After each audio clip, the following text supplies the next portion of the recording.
back with another episode of the Lakers Fast Break Podcast. Gerald Glassford, come right back at you here. Hey, what's up, El Rosto? Right here, back right here for you from the Pop Culture Cosmos, where we cover the latest news and trends in pop culture each and every week, twice a week, wherever you get your podcasts. On the PCC Multiverse, which I'm going to drop late tonight for your morning drive, you're going to have a PCC Multiverse week coming right at you. That's going to involve our first ever on the channel, a video game fantasy league. That's right. We're going to do a movie fantasy league and a video game fantasy league. So TJ Johnson and I got together and we spouted off our top 10 picks, each of us, for the fantasy league based off of Metacritic. So who did we think are going to be the best games of 2026? We decide, and you will hear what's going to go on wherever you get your podcasts, on Apple Podcasts, Spotify, and also be uploaded to YouTube.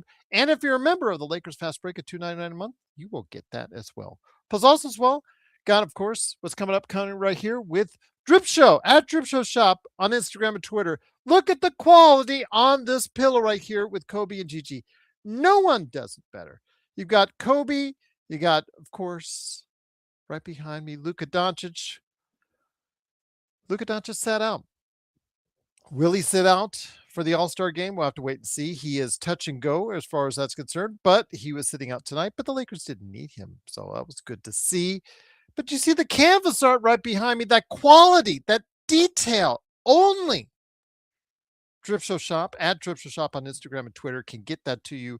Go ahead and follow him today on Instagram, Twitter, social media. Just type in at Drip Show Shop right there. He will come up. You could DM, say, I want something good in my life when it's sports or also as well pop culture related right there for you at Drip Show Shop on Instagram and Twitter. Yes, there you go. Oh, yeah, right here for Kobe and Gigi right here. That quality right there. So if this is something that you might want in your life, it doesn't have to be this per se, obviously, but he's got many designs to choose from. And if you think it, he might be able to do it. So go ahead at Drip Show Shop on Instagram and Twitter. Jeremy's, you know what? Again, we'll get into that here in a second because we were talking about that on the Discord just a few minutes ago. But it is, of course, Gerald Glassford. Thanks again for watching us. We truly appreciate you joining us. Big shout out to Daniel Berry Sports Highlights. Yo, also as well, the Lakerholics crew. I don't know yet if those guys will come together on a show on Saturday. Still kind of deciding, though they're all divas. So I'm never really sure if they're going to go ahead and say yes or no. But if they do, I'll schedule out for you and it'll be right there for you on Saturday morning, right there at Lakerholics.com from those guys and right here at the Lakers Fast Break. I want to go ahead and mention that as well. I also host, as I was also talking to the guys on the Discord, the Lakers Latest show. That is on the channel Lakers Latest. Hard to find. I get that. It is really hard to find still because it's still kind of small. Only 300 subscribers around there. Truly appreciate, by the way, all the subscribers I've gotten. I've actually more than doubled since I started with them. It is part of the Fan Art Network. They needed help to boost their channel for the Lakers, so they got me. I'm there almost every day, 15 to 30 minutes long, talking about the Lakers, the NBA, and a little bit think of it like if you didn't catch the post game here, think of it like a Cliff Notes version there. So I go ahead and I give you a taste of goodness as it drops every morning right around 8:30 a.m. U.S. Pacific time right there for you at Lakers Latest, part of the Fan Arc Network indeed. JSJ bringing up the Mass Effect trilogy. Yes, but no, Fantasy League as far as what's coming out this year, JSJ. So if it's a remake, remaster, or a full-fledged video game coming out this year, that's what we decided on. Indeed. Oh, El Rosto. Thank you so much, El Rosto. Again, I will be getting that contribution you made in detail from Google here in about 2 weeks. And I'm going to go ahead. I've already talked to Drip Show about running a promotion, and he is looking possibly to add on that too as well. And I may be adding on that too as well. So appreciate your generous, absolutely very kind and generous super chat right here. Jackson Hayes, a plus 26. Bitches! Hook 'em. There you go for Jackson Hayes right there for you. 26 tonight, plus 26. Absolutely a great performance indeed for him. Always great when he could affect the scoreboard in that fashion because the Lakers today came in to finish off the All-Star break right here with the weekend coming up down the street. Well, from El Segundo, from the UCLA Health Center. It's down the street, you make a right, and then you make a left, and just a little bit of driving, and you're right there at Inglewood with the Intuit Dome. That'll be coming up this weekend, All-Star Weekend, and all that great stuff, that fun stuff that we've talked about so much on this show. But beforehand, the Lakers played the last game, the getaway game, before the All-Star break. Actually, the last one on the docket. They only had 3 games on the docket for today. And of course, the Lakers were one of them since they're right here in LA. They faced off against the Dallas Mavericks with no Cooper Flagg, no Luka Doncic, and no DeAndre Ayton. Once again, shorthanded the Lakers were as they went into battle tonight. But today, it was actually pretty good for the Lakers. Got off to a 36-31 start. Dallas came back within 2 at the half. But the Lakers in that third quarter, we talked about for a while how the third quarter, for actually a season plus, how the third quarter was always their undoing. As of late, their third quarter has been a lot better. That zone defense that JJ has relied upon more and more has, for the most part, been allowing the Lakers to play a much better defensive set, and it proved to be, in spurts, a pretty good deal today. The Lakers locked down on defense as they held the Dallas Mavericks to 27% shooting from long distance. And for them, the Lakers, it wasn't great shooting for them as far as 32% from long range, but 56% from the field. They pushed the ball, they got the pace, and it was set by LeBron James, turning back the clock before he goes to the All-Star break with a triple-double, 28 points, 10 rebounds, 12 assists. I know he's still going to get heat. He always gets heat no matter what he does. But for once, for one day, can we go ahead and give the guy a little bit of a break and give him a little credit today? 28 points for him, 10 to 20 overall, 10 rebounds, 12 assists. Yes, he was stat padding on the end. Clearly want to say they should have taken him out a little bit sooner, but they didn't. And he was stat padding. Absolutely, indeed. I wouldn't say otherwise. And we mentioned it on the Discord that he was, especially for that last rebound and those last assists. But he did get his triple double.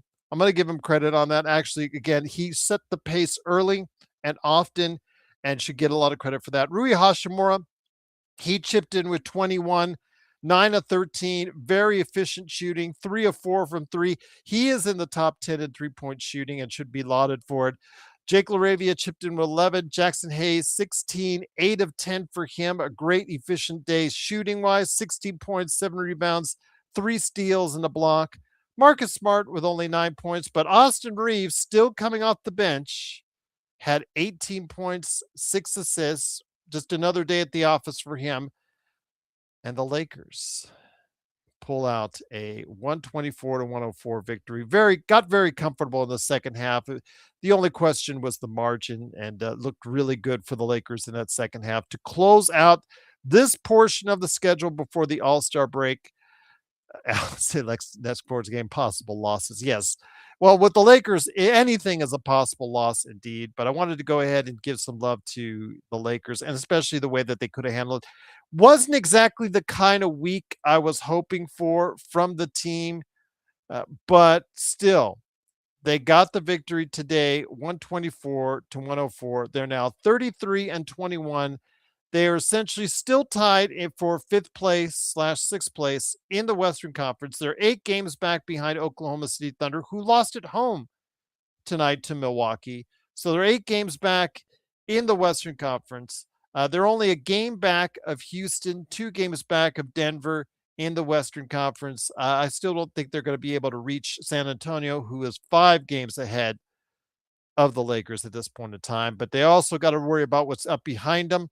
And Phoenix is a game and a half behind them right now in the standings, so they've got to be concerned with that themselves. But I want to hear what you guys have to say.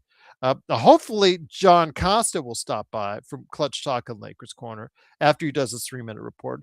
Hopefully, Joe Soro will stop on by from Sim Blades and the Joe Soro Experiment, and also as well Legend from I Got Next Sports Media. Hopefully, those guys will stop on by. They've got the invite. I heard also as well that Lakers Legacy TV was saying, I got to jump on. I got to jump on. I said, look, you know the email. You've had it before. You want to come on? He said, you got to stop on by. That's all you got to do right there. So we may have some guests on tonight. So hopefully we will. But Jeremy, great to have you show. Is LeBron worth 30 million next year? No, no, no, nope, nope, nope, nope, nope, nope, nope, nope, nope, nope. How much is nope, nope, nope, nope, nope, nope, and nope. Again, if LeBron is about winning in his final year, or what may be his final year ever as a NBA player, he needs to cut that by 2/3. That's just my opinion. I know Alan has talked about bringing him back as a veterans minimum, which caused shudders down the spine of Mark, aka Xbox, when he said that. But yeah, he's got to be for cheap. The Lakers have to build a team around Luka for the foreseeable future. And if that's going to include LeBron, if you're going to placate LeBron, what have you, if he wants to be coming back on the team, I understand he can still get you 20 points a game. He can still do things like he did tonight. Rest assured, he still can, obviously. But the type of financial commitment that you want to give to him has to be minimal, has to be something that, because you have to focus on the future and you have to focus on building a team as fast as you can around Luka that's going to be competitive at a high level right away. And you can't do that if you're spending an abundance amount of money on LeBron James. And 30 million is, it's just, that's still too much. That's still too much. Sorry, I can't get with that. Sorry, Jeremy. But great to have you here. Joe Soros in the chat. So hopefully he'll meander his way over here. It is, of course, Gerald Glassford. Thanks again for watching this thing. Alan says, we do not want Giannis. So no Giannis for Alan on that. Best League, what's going on? Best League.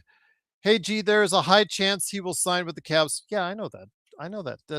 These are things that I know best. I hear these things all the time. Yes, there is the possibility in his last year he gets a case of nostalgia for a team that is now producing at the level they were once very much expected to do in the Cleveland Cavaliers, and he might find a way to work out an MLE for them or something similar. So I get that. Make sure you also trade Bronny and put him on the first flight to Cleveland as well, if that's the case. That's all I say on that one. Sports Baby says, I don't think Giannis is leaving Milwaukee. Why? Why would he want to stay, Sports Baby? And why would he want to stay? He has a upcoming decision by October whether or not he wants to commit to a team, whether it's the Milwaukee Bucks or anyone else long term in October for a extension. I'm assuming he's going to sign it. I just don't know which team he's going to do that yet. And Milwaukee, it's clear, can no longer, they are depleted on funds. They are depleted on assets. I don't know what they can build around Giannis. They are in the position that we are in now as far as assets, on a limited number of assets. Now, we will gain assets during the course of the summer, and to an extent they will too, but they are behind us as far as what they can do, what they can build, because of what they're still constricted to by their cap space. And I'll just leave it at that. Defense wins championships. Luka, Brana, Siani, the big three. The words over my dead body with the Bronny part on that. And I'll leave it at that with defense. Bronny is certainly not a big three. Bronny isn't certainly even big in NBA standards as well. Kurt says, yes, he does have a better 3-point percentage than Steph. We also discussed Bronny and his 42% 3-point shooting. What is his overall field goal percentage? Take a look at that, Kurt, because you'll be interested to find out it's actually lower than the three-point shooting right now. That tells you one thing. That tells you anytime he goes anywhere else but outside the three-point line, he is not finding success and not finding a whole lot of success at that. And that tells me, though, those three-pointers, how many of those are in garbage time where he's left wide open to just shoot practice shots? And he should be hitting it. That's the case. But he is put him in. And I said this. I said, okay, if for all those guys out there that are championing Bronny right now, that are making everyone else sick by championing Bronny right now, all right, I'll go ahead. I'll go with you guys on that. Absolutely. Put Bronny in the rotation against some quality teams. Let's see how it fares from there. Let's see if his 42% shooting from three still lasts. Kurt, I want to ask you, my friend, how do you think he'll fare? Let's say the next 5 games. Let's have him guard Kawhi coming off the All-Star break. Then after that, how about a dash of Jaylen Brown or White in Boston? After that, maybe some Desmond Bane. After that, maybe Booker. How about, having him guard Devin Booker? That, and then of course to top everything off at the end of the month, let's have him in a key rotational time. If he's back, from his knee issues, Steph Curry at the end of this month. Let's have him play those kind of rotational minutes, and let's see what he's got. Has he improved? Has he truly improved as a player? And then we'll go ahead and get because that's doing the eye test when the Lakers are down by 30 is nothing. I can't take anything away from it. I can't take anything from it other than he's just getting practice shots out there. I understand as a playmaker, he might be developing a little bit. I saw his passing. It's starting to look a little bit better. He had nice passes to Adu Diarra. I will give him props on that. But again, let's see how it looks against real teams in real minutes before you make those evaluations. That's what I want to see. That's what I want to hear. That's what I want to know. If JJ's not going to play Adu Diarra, if he's not going to play Kobe Buffkin, if he's not going to play Nick Smith Jr., if he's not going to play Drew Timme, then play Bronny. Let's see what the talk is. It's put up or shut up time with him on that out there. And then if he fails miserably, then Joe and myself and everybody else who were the detractors on Bronny James were right. But if he goes out there and succeeds, we're going to eat, crow, the proverbial eat crow. But the Lakers will probably benefit from that if that's the case. That's what I want to know. That's what I want to see when it comes to Bronny. Because this Bronny thing where he's listed in every clickbait article out there, and you guys know which ones I'm talking about, where what did Bronny do today? Find out. What did Bronny do today? You can just go to a box score and find that out. I'm just tired of it. I'm tired of it. And I want the James experiment to move on. But if he's going to stay and wants to be a part of this team, LeBron James, and still do things like he did today, where he should get full credit on that, then he needs to go ahead and sacrifice to allow the Lakers to build a championship team as fast as possible. But it can't be with LeBron getting 30, 40, $50 million. That's just ridiculous. And I don't think that's the case. Jeremy, what was up with Alvarado shooting 8 threes? Great job by Jose in a trade. He was underutilized in New Orleans. He is great for a regular season fire plug, in my opinion, Jeremy. And he just got hot. And if you're smart as a team, you're awesome when he's hot. When he's continuing to make shots, you feed that guy when he's hot. And it was his night. And I'm happy for him.